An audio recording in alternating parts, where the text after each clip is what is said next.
మీ అందరికీ food on farm YouTube channel తెలుసు కదా.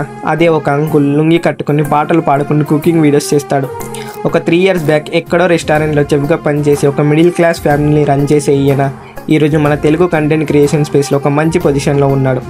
కోవిడ్ అండ్ లాక్డౌన్ టైంలో తమిళ్లో అండ్ శ్రీలంకలో కుకింగ్ ఛానల్స్కి మంచి రీచ్ వస్తుంది. వాటిని చూసి వీళ్ళ అబ్బాయి తేజ ఇన్స్పైర్ అయ్యి మనం కూడా తెలుగులో ఒక మంచి కుకింగ్ ఛానల్ స్టార్ట్ చేద్దామని థాట్తో వీళ్ళ నాన్నని కన్విన్స్ చేసి ఫుడ్ ఆన్ ఫామ్ అనే యూట్యూబ్ ఛానల్ని స్టార్ట్ చేశాడు.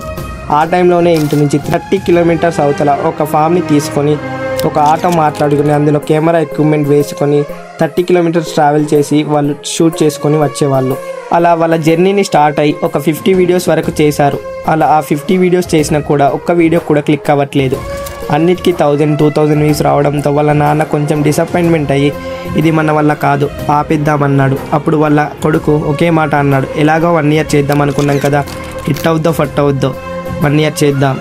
అలా వాళ్ళ నాన్నని కన్విన్స్ చేసి మళ్ళీ వాళ్ళు ఎఫర్ట్స్ పెట్టి స్టార్ట్ చేశారు. ఒక 7 months తర్వాత కరెక్ట్గా మిడ్నైట్ ఒక వీడియోకి సడన్గా 100K+ వ్యూస్ వచ్చాయి.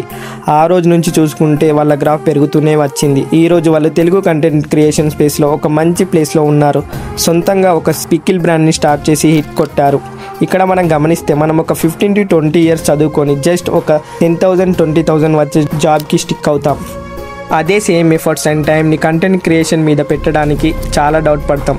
అక్కడ పెట్టే టైం నువ్వు ఇక్కడ పెడితే ఏదో ఒక రోజు నువ్వు హిట్ అవుతావు. సో ఇలాంటి కంటెంట్ కోసం బియాండ్ యువర్ లిమిట్స్ని ఫాలో అవ్వండి and share this to someone who want to become a successful content creator.